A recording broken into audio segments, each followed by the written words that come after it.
ಒಂದು ದೊಡ್ಡ ಪ್ರಶ್ನೆ ಮೂಡಿದೆ. ಯಾರೋ ಮುಖ್ಯಮಂತ್ರಿಗಳ ಆಪ್ತ ಬಳಗದ ಒಬ್ರೋ ಇಬ್ರೋ 3 ಜನ ದೂರು ಕೊಡ್ತಾ ಇದ್ದಂಗೆ ಅದನ್ನೇ ಬಹಳ ಗಂಭೀರವಾಗಿ ಪರಿಗಣನೆಗೆ ತಗೊಂಡು ರಾಜ್ಯ ಸರ್ಕಾರ SIT ರಚನೆ ಮಾಡ್ತಕ್ಕಂಥದ್ದಕ್ಕೆ ಮುಂದಾಗ್ತಾರೆ. ಅದ್ಯಾರೋ ಚಿನ್ನಯ್ಯ ಅಂತಕ್ಕಂಥವ್ರು ಚೆನ್ನಯ್ಯ ಅಂತಕ್ಕಂಥವ್ರು ಬುರುಡೆ ತಗೊಂಡು ಬಂದಿಟ್ಟು ಈ ರೀತಿ ಧರ್ಮಸ್ಥಳದ ಆವರಣದ ಸುತ್ತಮುತ್ತಲಿನ ಆವರಣದಲ್ಲಿ ದೊಡ್ಡ ಮಟ್ಟದಲ್ಲಿ ಏನೋ ಒಂದು ಮಾಸ್ ಮೆಸೆಕರ್ ಆಗಿಬಿಟ್ಟಿದೆ ಅಂತಕ್ಕಂಥದ್ದನ್ನ ಬಿಂಬಿಸ್ತಕ್ಕಂಥ ಕೆಲಸವನ್ನ ಮಾಡಿದ್ರು. ಆ ವ್ಯಕ್ತಿ ಏನೋ ಒಂದು ಬುರುಡೆಯನ್ನ ತಗೊಂಡ್ ಬಂದು ಇಟ್ರು. ಆ ವ್ಯಕ್ತಿಯ ಹಿನ್ನೆಲೆ, ಆ ವ್ಯಕ್ತಿಯ ಉದ್ದೇಶ ಜೊತೆಯಲ್ಲಿ ಇವತ್ತು ಒಂದು FSL ರಿಪೋರ್ಟ್ ಕೂಡ ತಯಾರಿ ಮಾಡಿ ಇದನ್ನ ಅಷ್ಟು ಗಂಭೀರವಾಗಿ ತಗೋಬೇಕ ಈ ವ್ಯಕ್ತಿಯ ಒಂದು ವಿಷಯವನ್ನ ಅಂತಕ್ಕಂಥದ್ನ ಸರ್ಕಾರನು ಕೂಡ ಆಲೋಚನೆ ಮಾಡಬೇಕಾಗಿತ್ತು. ಆದ್ರೆ ಇದು ಯಾವುದು ಕೂಡ ಅವರು ಆಲೋಚನೆ ಮಾಡಿದಿರ ಏಕಾಏಕಿ SIT ಅಂತಕ್ಕಂಥದ್ದು ಮಾನ್ಯ ಕೇಂದ್ರದ ನಮ್ಮ ನಾಯಕರಾಗಿರ್ತಕ್ಕಂಥ ಸಚಿವರು ಸನ್ಮಾನ್ಯ ಕುಮಾರಣ್ಣ ಅವರು ಬಹುಶಃ ಕಳೆದ ಬಾರಿನೂ ಒಮ್ಮೆ ಹೇಳ್ತಾ ಇದ್ರು. SIT ಅಂತಕ್ಕಂಥದ್ದು ಯಾವ ರೀತಿ ಆಗ್ಬಿಟ್ಟಿದೆ ಅಂದ್ರೆ ಸಿದ್ದರಾಮಯ್ಯನವರ ಒಂದು ತನಿಖಾ ಏಜೆನ್ಸಿ ಲೆಕ್ಕದಲ್ಲಿ ಇವತ್ತು SIT ಆಗ್ಬಿಟ್ಟಿದೆ. ನಿಜಕ್ಕೂ ಕೂಡ ಇದರಿಂದ ಧರ್ಮಸ್ಥಳದ ಮೇಲೆ ಒಂದು ಕಳಂಕವನ್ನ ತಗೊಂಡ್ ಬರ್ತಕ್ಕಂಥ ಒಂದು ಹುನ್ನಾರ, ಒಂದು ಷಡ್ಯಂತ್ರ ಏನ್ ನಡೆದಿದೆ, ಇದರ ವಿರುದ್ಧವಾಗಿ ಇವತ್ತು ನಾಳೆಯ ದಿನ ನಾವು ಒಂದು ದೊಡ್ಡ ಮಟ್ಟದಲ್ಲಿ ದೊಡ್ಡ ಸಂಖ್ಯೆಯಲ್ಲಿ ಕಾರ್ಯಕರ್ತರು, ನಾಯಕರು, ಮುಖಂಡರು, ಅಭಿಮಾನಿಗಳು, ಭಕ್ತಾದಿಗಳು ಎಲ್ಲರೂ ಸೇರಿ ನಾಳೆಯ ದಿನ ಧರ್ಮಸ್ಥಳ ಸತ್ಯಯಾತ್ರೆ ಅಂತಕ್ಕಂಥದ್ದನ್ನ ಹಮ್ಮಿಕೊಂಡಿದ್ದೇವೆ. ಜೊತೆಯಲ್ಲಿ ಧರ್ಮಾಧಿಕಾರಿಗಳಾಗಿರ್ತಕ್ಕಂಥ ಸನ್ಮಾನ್ಯ ವೀರೇಂದ್ರ ಹೆಗ್ಡೆ ಅವರು ಹಾಗೂ ಅವರ ಕುಟುಂಬ ನಡ್ಕೊಂಡಿರ್ತಕ್ಕಂಥ ರೀತಿ ನಾವೆಲ್ಲರೂ ಕೂಡ ಇವತ್ತು ಮೆಚ್ಚಬೇಕಾಗ್ತದೆ. ಕಾರಣ ಸಾರ್ವಜನಿಕವಾಗಿ ಶ್ರೀ ಕ್ಷೇತ್ರದ ಬಗ್ಗೆ ಬಂದಂತ ಕೆಲವೊಂದಷ್ಟು ಅಪಚಾರ ಆಗ್ತಕ್ಕಂಥ ನಿಟ್ಟಿನಲ್ಲಿ ನಡ್ಕೊಂಡಂತ ಕೆಲವೊಂದಷ್ಟು ತೀರ್ಮಾನಗಳೇನಿತ್ತು ಅವೆಲ್ಲವನ್ನ ಸಹಿಸಿಕೊಂಡು ಬಹಳ ತಾಳ್ಮೆಯಿಂದ, ಸಮಾಧಾನದಿಂದ, ಬಹಳ ದೊಡ್ಡತನವನ್ನ ಮೆರೆದಿರ್ತಕ್ಕಂಥ ವೀರೇಂದ್ರ ಹೆಗ್ಡೆ ಅವರು ಮತ್ತೆ ಅವರ ಕುಟುಂಬಕ್ಕೂ ಕೂಡ ಇವತ್ತು ನೈತಿಕವಾಗಿ ಒಂದು ಬೆಂಬಲವನ್ನ ಸೂಚಿಸ್ತಕ್ಕಂಥ ಕೆಲಸ ಜನತಾದಳ ಪಕ್ಷದ ಕಡೆಯಿಂದ ಮಾಡ್ತಾ ಇದ್ದೇವೆ. ಆದ್ರೆ ಒಂದು ಬಹಳ ಸ್ಪಷ್ಟವಾಗಿ ಹೇಳಲಿಕ್ಕೆ ಬಯಸ್ತೇವೆ, ಇಲ್ಲಿ ಯಾವುದೇ ರಾಜಕೀಯವನ್ನ ಬೆರೆಸ್ತಕ್ಕಂಥದಕ್ಕೆ ನಾಳೆಯ ದಿನ ನಾವು ಈ ಒಂದು ಪಾದಯಾತ್ರೆಯನ್ನು ಕೂಡ ಮಾಡ್ತಾ ಇದ್ದೇವೆ. ನೇತ್ರಾವತಿಯಿಂದ ಧರ್ಮಸ್ಥಳದವರೆಗೂ ಒಂದು ಪಾದಯಾತ್ರೆಯನ್ನು ಹಮ್ಮಿಕೊಂಡಿದ್ದೇವೆ. ಆದ್ರೆ ಇದು ಯಾವುದೇ ರಾಜಕೀಯವನ್ನ ಬೆರೆಸ್ತಕ್ಕಂಥ ಪ್ರಶ್ನೆ ಇಲ್ಲ. ಇಲ್ಲಿ ಇದು ಪಕ್ಷಾತೀತವಾಗಿ ಧರ್ಮವನ್ನ ಉಳಿಸ್ತಕ್ಕಂಥದ್ದಾಗಬೇಕು, ಧರ್ಮವನ್ನ ರಕ್ಷಣೆ ಮಾಡ್ತಕ್ಕಂಥದ್ದಾಗಬೇಕು. ಜೊತೆಯಲ್ಲಿ ಧರ್ಮಸ್ಥಳಕ್ಕೆ ಮಂಜುನಾಥ ಸ್ವಾಮಿ ಮತ್ತೆ ಅಣ್ಣಪ್ಪ ಸ್ವಾಮಿಗೆ ಇವತ್ತು ನಾವೆಲ್ಲರೂ ಕೂಡ ಬಹುಶಃ ಬಾಲ್ಯದಿಂದನೂ ಕೂಡ ಪ್ರತಿ ವರ್ಷ ಚಾಚು ತಪ್ಪಿರ ಧರ್ಮಸ್ಥಳಕ್ಕೆ ಹೋಗಿ ಆ ಭಗವಂತನಲ್ಲಿ ಪ್ರಾರ್ಥನೆ ಮಾಡ್ಕೊಂಡ್ ಬರ್ತಕ್ಕಂಥದ್ದು ನಮ್ಮೆಲ್ಲರ ಸಂಸ್ಕೃತಿ ಇದೆ.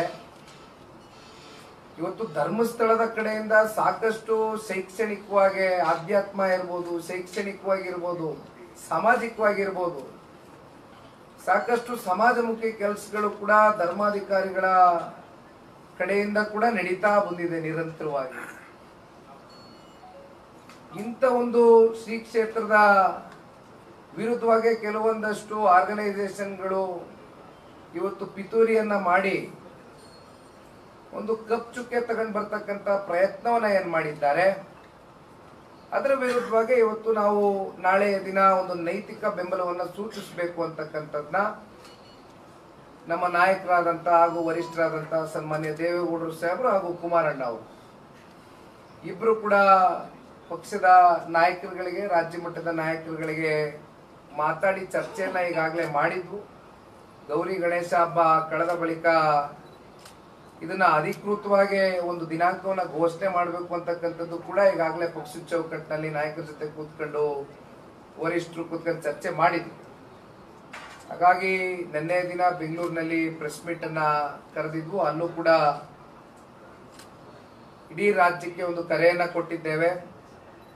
ನಾಳೆ ದಿನ ಬೆಳಗ್ಗೆ ಒಂದು 8 ಗಂಟೆಗೆ ಹಾಸನ್ನಲ್ಲಿ ರಾಜ್ಯದಿಂದ ಬರ್ತಕ್ಕಂಥ ಹಲವಾರು ಜಿಲ್ಲೆಗಳಿಂದ ಬಹಳ ಜನ ಬರ್ತಾ ಇದ್ದಾರೆ. ಅವರೆಲ್ಲರಿಗೂ ಕೂಡ ಒಂದು ತಿಂಡಿಯ ಒಂದು ವ್ಯವಸ್ಥೆಯನ್ನ ಮಾಡಿ ಹಾಸನ್ನಿಂದ ಅಲ್ಲಿಂದ ಎಲ್ಲರೂ ಒಟ್ಟಾಗೆ ಶಾಸಕರು, ಮಾಜಿ ಶಾಸಕರು, ಸಂಪೂರ್ಣ ಪಕ್ಷದ ವತಿಯಿಂದ ನಾವೆಲ್ಲರೂ ಬಸ್ಸಿನಿಂದ ಪ್ರಯಾಣ ಧರ್ಮಸ್ಥಳಕ್ಕೆ ಹೋಗಿ ತಲುಪಬೇಕು ಅಂತಕ್ಕಂಥದ್ದನ್ನ ಈಗಾಗಲೇ ನಿರ್ಧಾರವನ್ನು ಮಾಡಿದ್ದೇವೆ.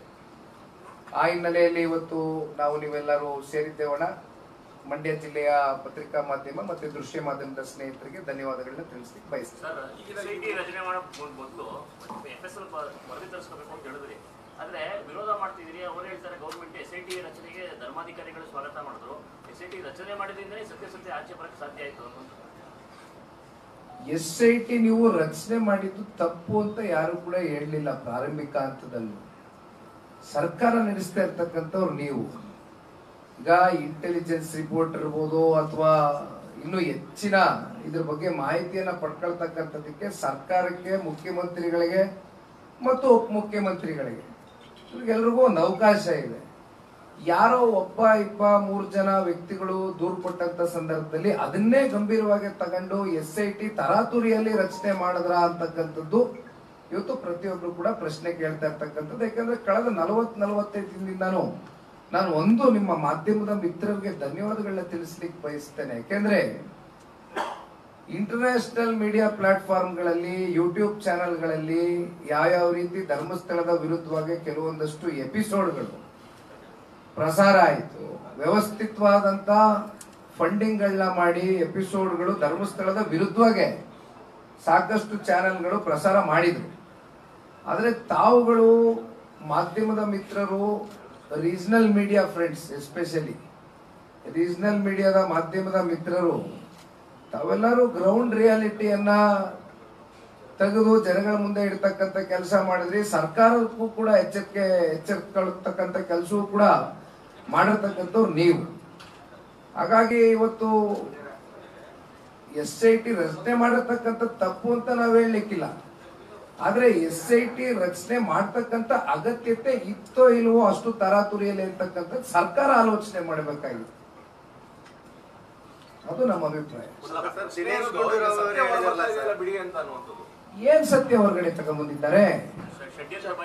ಅಲ್ಲ, ಯಾವ ಸತ್ಯ? ಈಗ ಯಾರೋ ಚಿನ್ನಯ್ಯ ಅಂತಕ್ಕಂಥ ಮಾಸ್ಕ್ ಮ್ಯಾನ್ ಅಂತ ತಾವುಗಳೇ ಕರೆದ್ರಿ, ಆತನಿಗೆ ಒಂದು ಹೆಸರು ಕೂಡ ಕೊಟ್ರಿ. 17 ಕಡೆ ಗುಂಡಿ ತೋಡಿದ್ರು, ಒಂದಲ್ಲ ಎರಡಲ್ಲ 17 ಕಡೆ ಗುಂಡಿ ತೋಡಿದ್ರು. ಆದ್ರೆ ಆತ ಯಾವುದೋ ಒಂದು ಬುರುಡೆ ಕೈಯಲ್ಲಿ ಎತ್ಕೊಂಡ್ ಬಂದ ಅಂದಾಗ ಆ ಚಿನ್ನಯ್ಯ ಅಂತಕ್ಕಂಥ ವ್ಯಕ್ತಿಯ ಹಿನ್ನೆಲೆ ಏನೋ, ಅವನ ಉದ್ದೇಶ ಏನೋ, ಜೊತೆಲೆ ಆ ಬುರುಡೆಗೆ ಒಂದು FSL ರಿಪೋರ್ಟ್ ಮಾಡಿ ತದನಂತರ ಇವೆಲ್ಲವೂ ಕೂಡ SIT ಮಾಡ್ತಿರೋ ಅಥವಾ ಮುಂದಿನ ದಿನಗಳಲ್ಲಿ ನಿಜಕ್ಕೂ ಸತ್ಯಾಸತ್ಯತೆ ಪಾರದರ್ಶಕವಾಗಿ, ನ್ಯಾಯಸಮ್ಮತವಾಗಿ, ನ್ಯಾಯಬದ್ಧವಾಗಿ ಇದು ಹೊರಗಡೆ ಬರಬೇಕು ಅಂತಕ್ಕಂಥದ್ದಾದ್ರೆ 7.5 ಕೋಟಿ ಕನ್ನಡಿಗರು ಮತ್ತೆ ಭಕ್ತಾದಿಗಳು ಎಲ್ಲರೂ ಕೂಡ ಇವತ್ತು ಸರ್ಕಾರ ಇವತ್ತೇನು SIT ರಚನೆ ಮಾಡಿದ್ದಾರೆ, SIT ಮೇಲೆ ಯಾರು ಕೂಡ ಇನ್ನು ಹೆಚ್ಚಿನ ನಿರೀಕ್ಷೆಯನ್ನ ಇಟ್ಕೊಳ್ತಕ್ಕಂಥದ್ದು ಆಗೋದಿಲ್ಲ. ಈ ವಿಚಾರಕ್ಕೆ ಸಂಬಂಧಪಟ್ಟಂತೆ ಇದನ್ನ ನ್ಯಾಷನಲ್ ಇನ್ವೆಸ್ಟಿಗೇಷನ್ ಏಜೆನ್ಸಿಗೆ NIAಗೆ ಕೊಡ್ತಕ್ಕಂಥದ್ದು ಸೂಕ್ತ ಅಂತಕ್ಕಂಥದ್ದು ನಮ್ಮೆಲ್ಲರ ಅಭಿಪ್ರಾಯ. ನಾವು ಇದನ್ನ ಒತ್ತಾಯ ಮಾಡ್ತೀವಿ. ನೀವು ಅಂತ ಕಾಂಗ್ರೆಸ್ನವ್ರು ಪ್ರಶ್ನೆ ಮಾಡ್ತಾ ಇರೋದು ಸರ್. ಗುಂಡಿ ತೆಗೆದ್ವಿ, ಗುಂಡಿ ತೆಗೆದಾಗ ಏನೂ ಸಿಗ್ಲಿಲ್ಲ, ಈಗ ಪ್ರಶ್ನೆ ಮಾಡ್ತಾ ಇದ್ದೀರಾ. ಗುಂಡಿ ತೆಗೆಯೋರ್ಗು ಅಷ್ಟೊಂದು ಮಾತಾಡ್ತಾ ಇದ್ರು, ಎಲ್ಲ ಚರ್ಚೆ ನಡೀತಾ ಇತ್ತು, ಆಗ ಯಾರು ಪ್ರಶ್ನೆ ಮಾಡಲಿಲ್ಲ. ಈಗ ಯಾಕೆ ಪ್ರಶ್ನೆ ಮಾಡ್ತಾ ಇದ್ದೀರಾ? ಗುಂಡಿ ಸಿಗ್ಲಿಲ್ಲ, ಈಗ ಷಡ್ಯಂತ್ರ ಅಂತ ಹೇಳುವಂತದ್ದು ಅವಶ್ಯಕತೆ ಏನಿತ್ತು? ಈಗ ಒಂದು ತನಿಖೆ ಮಾಡಬೇಕಾದ್ರೆ ಸರ್ಕಾರ ಇವಾಗ ಒಂದು ಏಜೆನ್ಸಿಗೆ ತನಿಖೆ ಕೊಟ್ಟಿದ್ದಾರೆ, SIT ಅಂತಕ್ಕಂಥ ಏಜೆನ್ಸಿಗೆ ತನಿಖೆ ಕೊಟ್ಟಿದ್ದಾಗ ನಾವು ಕೂಡ ಒಂದು ವಾರ 10 ದಿನ 15 ದಿನ ಒಂದು ಸ್ವಲ್ಪ ಸಮಯ ಕೊಟ್ಟು ನೋಡಬೇಕಾ ಬೇಡವಾ? ತಾಳ್ಮೆಯಿಂದ ತನಿಖೆ ಕೊಟ್ಟಂತ ಸಂದರ್ಭದಲ್ಲಿ ನಾವು ಸರ್ಕಾರದ ರೀತಿ ಏಕಾಏಕಿ ತನಿಖೆ ಮಧ್ಯದಲ್ಲಿ ನಡಿಬೇಕಾದ್ರೆ ಮಧ್ಯದಲ್ಲಿ ಬಾಯಿ ಆಗ್ತಕ್ಕಂಥದ್ದು ಸೂಕ್ತ ಅಲ್ಲ. ನಾವು ಎಲ್ಲ ಒಂದು ವಾರ 10 ದಿನ ಆಗ್ಲಿ, ಎನ್ಕ್ವೈರಿ ಆಗ್ಲಿ, ಅದೇನು ಹೊರಗಡೆ ತಗೋಬರ್ತಾರೆ, ತದನಂತರ ನಾವು ಕೂಡ ಮಾತನಾಡ್ತಕ್ಕಂಥದಕ್ಕೆ ಎನ್ಕ್ವೈರಿಯ ಬಳಿಕ ಎನ್ಕ್ವೈರಿ ಏನೇನೋ ಇವರು ಮುಂದಿಡ್ತಾರೆ ಅಂತಕ್ಕಂಥದ್ದು ನಾವು ಕೂಡ ಕಾದ್ ನೋಡಿದ್ವಿ. ಬಟ್ ಅಲ್ಟಿಮೇಟ್ಲಿ ಏನ್ ತಗೊಂಡ್ ಬರ್ಲಿಕ್ಕಾಯ್ತು? ಅರ್ಧ ಸತ್ಯ ಅಂತ ನನಗಂತೂ ಇದ್ರಲ್ಲಿ 1% ಸತ್ಯ ಕೂಡ ಕಾಣ್ತಾ ಇಲ್ಲ, ಇಲ್ಲಿವರೆಗೂ ತಗೊಬರ್ಲಿಕ್ಕೆ ಆಗಿಲ್ಲ ಆಚೆ. ಬಟ್ ಇದು ultimately this has to go to NIA. ಇದು NIA ಹೋದ್ರೆ ಬಹುಶಃ ಇದರ ಸಂಪೂರ್ಣ ಸತ್ಯಾಸತ್ಯತೆ, ಇದರ ಹಿಂದೆ ಇರ್ತಕ್ಕಂಥ ಯಾರೋ ಒಬ್ರೋ ಇಬ್ರೋ 3 ಜನ ಇರ್ತಕ್ಕಂಥ ವ್ಯಕ್ತಿಗಳೆಲ್ಲ ಇದ್ರ ಹಿಂದೆ ಇರ್ತಕ್ಕಂಥದ್ದು. ಲೆಫ್ಟಿಸ್ಟ್ಗಳಿದಾರೋ, ದೊಡ್ಡ ದೊಡ್ಡ ಆರ್ಗನೈಸೇಷನ್ಸ್ ಇಲ್ಲಿ ಕೈವಾಡ ಇದೆಯೋ, ಇದು ಯಾರು ಅಂತಕ್ಕಂಥದ್ದು ಇವತ್ತು ಭಕ್ತಾದಿಗಳ ಮುಂದೆ 7.5 ಕೋಟಿ ಕನ್ನಡಿಗರ ಮುಂದೆ ಇವತ್ತು ಹೊರಗಡೆ ತಗೊಂಡು ಬರ್ಬೇಕಾಗಿದೆ. ನೇರವಾಗಿ ಅವರು ಸಮರ್ಥರಿಲ್ವಾ ಅಂತ ಕೇಳ್ತಾರೆ. ಅಂದ್ರೆ ನಮ್ಮವರೇ ಸಮರ್ಥವಾಗಿ ಇನ್ವೆಸ್ಟಿಗೇಷನ್ ಮಾಡ್ತಿದ್ದಾರೆ, NIA ಅವಶ್ಯಕತೆ ಏನು ಅಂತ ಅಲ್ಲ. ಇವತ್ತು ನೋಡಿ, SIT ಅಥವಾ ಇಲ್ಲಿರ್ತಕ್ಕಂಥ ತನಿಖಾ ಸಂಸ್ಥೆಗಳು ಸಮರ್ಥವಾಗಿ ಮಾಡಿದ್ದೇ ಆಗಿದ್ದಿದ್ರೆ ನಾವು ಇದರಲ್ಲಿ ಏನೂ ಆಕ್ಷೇಪ ವ್ಯಕ್ತಪಡಿಸ್ತಾ ಇರಲಿಲ್ಲ, ನಾವು ಸ್ವಾಗತ ಕೋರ್ತಾ ಇದ್ವಿ. ಆದ್ರೆ ಎಲ್ಲೋ ಒಂದ್ ಕಡೆ ಅವ್ರ ಕಡೆಯಿಂದ ಇದು ಆಗ್ಲಿಕ್ಕಿಲ್ಲ ಅಂತಕ್ಕಂಥದ್ದು ಇವತ್ತು ಭಕ್ತಾದಿಗಳಲ್ಲಿ 7.5 ಕೋಟಿ ಕನ್ನಡಿಗರಲ್ಲೂ ಕೂಡ ಇವತ್ತು ಪ್ರಶ್ನೆ ಮೂಡಿರ್ತಕ್ಕಂಥದ್ದು. ಜೊತೆಲಿ ಬಹುಶಃ ಮಾಧ್ಯಮದ ಸ್ನೇಹಿತರು ನಿಮ್ಮ ಮನಸ್ಸುಗಳಲ್ಲೂ ಆ ಪ್ರಶ್ನೆ ಮೂಡಿದ್ದೇನೋ ಅಂತಕ್ಕಂಥದ್ದು ನಾನು ಭಾವಿಸ್ತೀನಿ. ಅಂತಿಮವಾಗಿ NIA ಕೊಟ್ಟರೆ ತಪ್ಪೇನಾಗ್ತದೆ? ಅದ್ರ ಮುಚ್ಚುಮರೆ ಮಾಡ್ತಕ್ಕಂಥದ್ದು ನಮ್ಮ ಸತ್ಯಾಸತ್ಯತೆ ಹೊರಗಡೆ ಬರ್ಬೇಕಷ್ಟೇ. ಯೂಟ್ಯೂಬರ್ಸ್ಗೆ ಫಾರಿನ್ ಫಂಡ್ ಬಂದಿರತಕ್ಕಂತ ಹಿನ್ನೆಲೆಯಲ್ಲಿ ಕೇಂದ್ರ ಸರ್ಕಾರನೇ ಇನ್ವಾಲ್ವ್ ಆದ್ರೆ ಅದನ್ನ ಪತ್ತೆ ಮಾಡ್ಲಿಕ್ಕೆ ಸಾಧ್ಯ ಇದೆ. ಅದು ರಾಜ್ಯ ಸರ್ಕಾರದಿಂದ ಆಗೋದಿಲ್ಲ ಅನ್ನೋ ಕಾರಣಕ್ಕೆ NIA ಕೊಡ್ಬೇಕು ಅಂತಕ್ಕಂಥದ್ದನ್ನ ಹೇಳ್ತಾರೆ. ಸುಮಾರು ಪ್ರಕರಣಗಳು ಹೊರಗಡೆ ಅಂದ್ರೆ ಸಾಲ್ವೇನೆ ಮಾಡಿಲ್ಲ, ಇದನ್ನು ಕೊಟ್ಟರು ಮತ್ತದೇ ನಮ್ SIT ಚೆನ್ನಾಗಿ ಮಾಡುತ್ತೆ ಅನ್ನೋದು ಹೆಂಗ್ ಸಾಧ್ಯ ಸರ್? ಫಾರಿನ್ ಇನ್ವೆಸ್ಟಿಗೇಷನ್ SIT ಮಾಡಕ್ಕಾಗತ್ತಾ? NIA ಮಾಡ್ಬೇಕು ಸರ್. ನೇರವಾಗಿ ದಿನೇಶ್ ಗುಂಡೂರಾವ್ ಅವರೇ ಹೇಳಿದ್ರು, ಪ್ರಗತಿಪರರ ಎಡಪಂಥೀಯರ ಫೋರ್ಸ್ ಬಂದದ್ದಕ್ಕೆ ನಾವ್ ಈ ಕೆಲಸ ಮಾಡೋದು ಅಂತ. ಅಂದ್ರೆ ಎಲ್ಲೋ ಒಂದ್ ಕಡೆ ಅವ್ರ ಫೋರ್ಸ್ ಇಂದಾನೆ ಇದೆಲ್ಲ ನಡೀತಾ ಇದೆಯಾ? ಎನ್ಕ್ವೈರಿ ಆದ್ರೆ ಎಲ್ಲ ಇದಕ್ಕೆಲ್ಲ ಉತ್ತರ ಸಿಗ್ತದಲ್ಲ, ನಾವ್ ಹೇಳಕ್ಕಾಗ್ತದ? ಸರ್ಕಾರದ ಭಾಗನೇ ಹೇಳಿದ್ಮೇಲೆ ಅದನ್ನ ನಂಬಬೇಕಲ್ಲ ನಾವು. ಸರ್, ಈಗ ಮೈತ್ರಿ ಇದೆ ಸರ್, ರಾಜ್ಯದಲ್ಲಿ ಬಿಜೆಪಿ ಮತ್ತೆ JDS ಮೈತ್ರಿ ಇದೆ. ಆದ್ರೆ ಒಂದ್ ಕಡೆ ಅವ್ರು ಯಾತ್ರೆ ಹೊರಡ್ತಾ ಇದಾರೆ, ಇಂತ JDS ಕೂಡ ಸಪರೇಟ್ ಆಗಿ ಯಾತ್ರೆ ಹೊರಡ್ತಾ ಇದೆ. ಈಗ ಎಲ್ರೂ ಸೇರಿ ಬೆಂಬಲ ಕೊಡ್ತಕ್ಕಂಥದ್ದು ಉದ್ದೇಶ ಒಂದೇ. ಈಗ ನಾವು ಅವತ್ತು ಬೆಳಗ್ಗೆ ನಾವು ಅವತ್ತು ಹೋಗಿದ್ವಿ ಎಲ್ಲ ಪಕ್ಷಾತೀತವಾಗಿ. ಸಂಜೆ BJP ಜಿಲ್ಲಾ ಮಂಗಳೂರಿಂದ ಬಂದ್ರು. ಈಗ ನಾಳೆ ನಾವು ಹೋಯ್ತಾ ಇದ್ದೀವಿ, ತಿರ್ಗಾ ನಾಡಿದ್ದು ಅವರು ಬರ್ತಾ ಇದ್ದಾರೆ. ಇವತ್ತು ಬಹುತೇಕ ಇವೆಲ್ಲ ಈಚೆಗೆ ಬಂದ್ಮೇಲೆ ಒಂದು ಕಳಂಕ ತರಲಿಕ್ಕೆ ಕೊಟ್ಟಿದ್ರು. ಇವ್ರಿಗೆ ಬುದ್ಧಿ ಹೇಳ್ಬೇಕು ಈ ಕಳಂಕಿತರಿಗೆ ಅಂತಕ್ಕಂಥ ಕಾರಣದಿಂದ ಎಲ್ಲರೂ ಆ ಭಕ್ತರಲ್ಲಿ ಹೋಗುವಂತ ಕೆಲಸ ಮಾಡ್ತಾರೆ. ಅಷ್ಟೇ ಯಾಕೆಂದ್ರೆ ಸರ್, ಈ ಕಾರ್ಯಕರ್ತರುಗಳಿಗೆ ಗೊಂದಲ ಆಗ್ತಾ ಇದೆ. ನೀವು ಯಾವಾಗ ಜೊತೆ ಇರ್ತೀರಾ, ಯಾವಾಗ ವಿರೋಧ ಮಾಡ್ತೀರಾ? ಒಂದು ಮಾತು ನಾನು ಸ್ಪಷ್ಟಪಡಿಸ್ಲಿಕ್ಕೆ ಬಯಸ್ತೇನೆ. ಧರ್ಮಸ್ಥಳದ ವಿಚಾರಕ್ಕೆ ಸಂಬಂಧಪಟ್ಟಂತೆ ಪಕ್ಷದ ಚೌಕಟ್ಟಿನಲ್ಲಿ ವರಿಷ್ಠರ ಜೊತೆ ನಮ್ಮ ನಾಯಕರೆಲ್ಲರೂ ಕೂತ್ಕೊಂಡು ಸಾಕಷ್ಟು ಬಾರಿ ಚರ್ಚೆನ ಮಾಡಿದ್ವು. ನಾವು ಅಂತಿಮವಾಗಿ ಒಂದು ದಿನಾಂಕ ಘೋಷಣೆ ಮಾಡಬೇಕು ಅಂತಕ್ಕಂಥದ್ದು ನಿರ್ಧಾರ ಮಾಡಿದ್ವಿ. ಇನ್ನೊಂದು ಬಹಳ ಸ್ಪಷ್ಟವಾಗಿ ಹೇಳ್ತೀನಿ ನೋಡಿ, ಕೆಲವೊಂದಷ್ಟು ಹೋರಾಟಗಳು ಪ್ರತ್ಯೇಕವಾಗೂ ಆಗತ್ತೆ. ಹಾಗಾಗಿ ಪ್ರತ್ಯೇಕವಾಗಿ ಹೋರಾಟಗಳಾಗ್ತಾ ಇದೆ ಅನ್ನೋ ಮಾತ್ರಕ್ಕೆ ಎಲ್ಲೋ ಎರಡು ಪಕ್ಷದ ನಡುವೆ ಭಿನ್ನಾಭಿಪ್ರಾಯ ಇದೆ ಅಂತಕ್ಕಂಥದ್ದನ್ನ ದಯಮಾಡಿ ತಾವ್ಯಾರು ಭಾವಿಸಬಾರದು.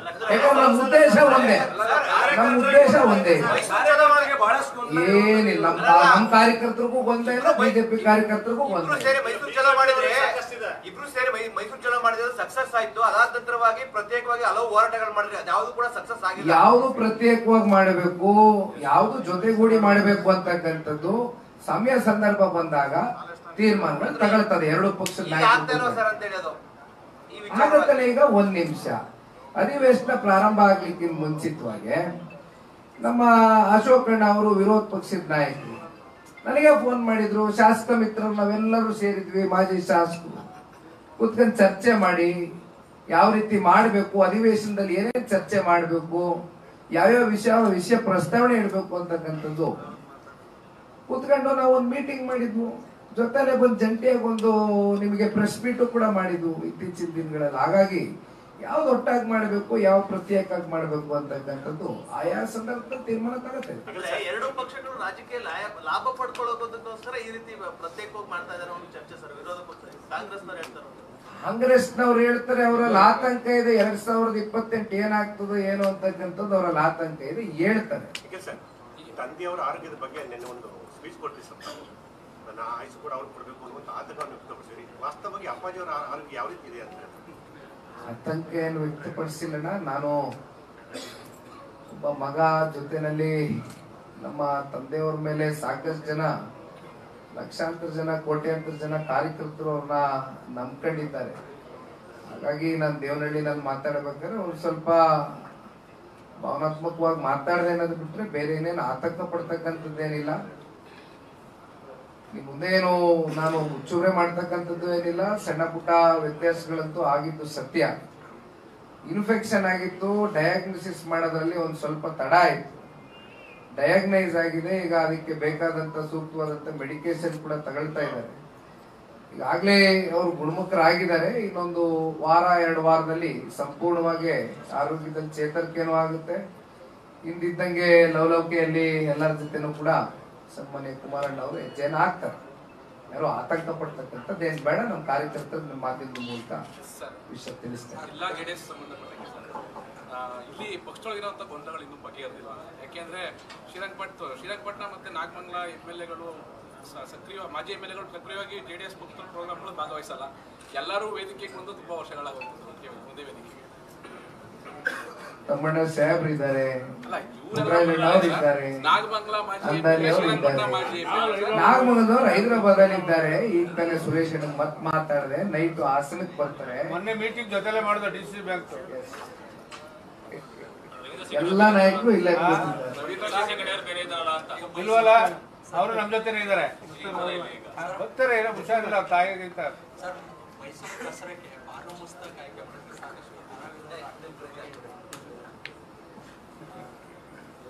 ಬಾನು ಮುಸ್ತಾಕ್ ಅವರು ಬುಕ್ಕರ್ ಪ್ರಶಸ್ತಿಯನ್ನ ಪಡ್ಕೊಂಡಿರ್ತಕ್ಕಂಥವ್ರು, ಬರಹಗಾರರು, ಸಾಧಕರು. ಆದ್ರೆ ಬಹುಶಃ ಕಳೆದ ಅವರ ವಿಚಾರಕ್ಕೆ ಸಂಬಂಧಪಟ್ಟಂತೆ ಒಂದು ಸಣ್ಣ ವಿವಾದ ನಾವೆಲ್ಲರೂ ಕೂಡ ನೋಡಿದ್ದೇವೆ. ತಾಯಿ ಭುವನೇಶ್ವರಿ ಅರ್ಶನ ಕುಂಕುಮ ಕನ್ನಡಾಂಬೆ ಮಾತೆ ಬಗ್ಗೆ ಒಂದು ಸ್ವಲ್ಪ ಎಲ್ಲೊಂದ್ ಕಡೆ ಹಿಂದೆ ಅವರು ರಿಸರ್ವೇಶನ್ ನ ತೋರಿಸಿದ್ದಾರೆ ಅಂತಕ್ಕಂಥದ್ರ ಬಗ್ಗೆ ಸಾಕಷ್ಟು ಚರ್ಚೆಗಳು ನಡೆದಿದೆ. ಆದ್ರೆ ಈ ವಿಚಾರಕ್ಕೆ ಸಂಬಂಧಪಟ್ಟಂತೆ ಜನತಾದಳ ಪಕ್ಷದಿಂದ ಬಹುಶಃ ನಿನ್ನೆ ದಿನ ಸನ್ಮಾನ್ಯ ಕುಮಾರಣ್ಣ ಅವರು ಹೇಳಿಕೆಯನ್ನ ಕೊಟ್ಟಿದ್ದಾರೆ. ಡೆಲ್ಲಿಗೆ ಹೋಗ್ಲಿಕ್ಕಿಂತ ಮುಂಚೆ ಬೆಂಗಳೂರಿನಲ್ಲಿ ಅವರು ಹೇಳಿಕೆಯನ್ನ ಕೊಟ್ಟಿದ್ದಾರೆ. ನಮ್ದೇನಿಲ್ಲ, ಈಗ ಸರ್ಕಾರ ಗೊಂದಲ ಸೃಷ್ಟಿ ಮಾಡತಕ್ಕಂತ ಕೆಲಸ ಮಾಡಬಾರ್ದು ಈ ವಿಚಾರದಲ್ಲಿ. ಈಗ ಅವ್ರ ಹೆಣ್ಮಕ್ಳ ಬಗ್ಗೆ ನಮ್ಗಂತೂ ಏನಿಲ್ಲ, ಅವ್ರಿಗೆ ನಮ್ ಧರ್ಮದ ಬಗ್ಗೆ ಏನಾದ್ರು ರಿಸರ್ವೇಶನ್ಸ್ ಇದೆಯಾ ಅಂತಕ್ಕಂಥದ್ದು ಒಂದು ಪ್ರಶ್ನೆ ಕಳೆದ ವಿವಾದದಲ್ಲಿ ಮೂಡಿದೆ ಅಷ್ಟೇ, ಬಿಟ್ರೆ ಬೇರೆ ಇನ್ನೇನಿಲ್ಲ.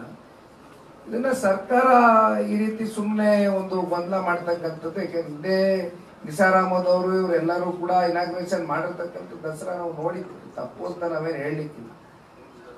ಬಟ್ ನಮ್ಮ ಧರ್ಮದ ಬಗ್ಗೆ ಅವ್ರಿಗೆ ರಿಸರ್ವೇಶನ್ಸ್ ಇದ್ದಂತ ಸಂದರ್ಭದಲ್ಲಿ ಅದಕ್ಕೆ ನಾವು ಯಾವ ರೀತಿ ಪ್ರತಿಕ್ರಿಯೆಯನ್ನು ಕೊಡಬೇಕು ಅಂತಕ್ಕಂಥದ್ರ ಬಗ್ಗೆ ಕೂಡ ಆಲೋಚನೆ ಮಾಡಬೇಕಾಗ್ತದೆ. ಸರ್ಕಾರ ಯೋಚನೆ ಮಾಡಬೇಕು. ಇದೇ ವಿಚಾರ ಇಟ್ಕೊಂಡು ಚಾಮುಂಡಿ ಚಲೋ ಮಾಡ್ತಾ ಇದೆ. ಮತ್ತೆ DK ಶಿವಕುಮಾರ್ ಹೇಳಿಕೆ ಕೂಡ ವಿವಾದ ಆಗಿತ್ತು. ಚಾಮುಂಡಿ ಬೆಟ್ಟ ಹಿಂದೂಗಳ ಆಸ್ತಿ ಅಲ್ಲ, ಎಲ್ಲ ವಿಚಾರಗಳನ್ನ ಇಟ್ಕೊಂಡು ಚಾಮುಂಡಿ ಚಲೋ ಮಾಡ್ತಾ ಇದೆ. ಆಯ್ತು, ಅವ್ರ ಪಕ್ಷ ತೀರ್ಮಾನ. ಜಿಲ್ಲೆಯಿಂದ ಜನ ಬರ್ತಾರೆ ಧರ್ಮಸ್ಥಳ. ಎಷ್ಟು ಜನ ಬರ್ತಾರೆ ಪ್ರೋಗ್ರಾಮ್? ನಾಳೆ ಬಹುಶಃ ನಾವು ಊಹೆ ಮಾಡ್ಕೊಳ್ಳಿಕ್ ಆಗೋದಿಲ್ಲ. ಯಾಕೆಂದ್ರೆ ಬಹಳಷ್ಟು ಜನ ಭಕ್ತಾದಿಗಳಂತೂ ಅಸಂಖ್ಯಾತ ಸಂಖ್ಯೆಯಲ್ಲಿ ಇರ್ತಕ್ಕಂಥದ್ದು. ವಿಶೇಷವಾಗಿ ಮಂಜುನಾಥ ಸ್ವಾಮಿ ಮತ್ತೆ ಅಣ್ಣಪ್ಪ ಸ್ವಾಮಿ ಬಗ್ಗೆ ಇರ್ತಕ್ಕಂಥ ನಮ್ಮಲ್ಲಿ ಆ ಒಂದು ನಂಬಿಕೆ ಏನಿದೆ, ಬಹುಶಃ ನಾಳೆ ದಿನ ಸಹಸ್ರಾರು ಸಂಖ್ಯೆಯಲ್ಲಿ ನಾಳೆ ದಿನ ಕಾರ್ಯಕರ್ತರು, ಮುಖಂಡರು, ನಾಯಕರು, ಭಕ್ತಾದಿಗಳೆಲ್ಲರೂ ಕೂಡ ಸೇರ್ತಕ್ಕಂಥದ್ದನ್ನ ನಾವು ಎಲ್ಲರೂ ಕೂಡ ನಿರೀಕ್ಷೆ ಮಾಡಬಹುದು.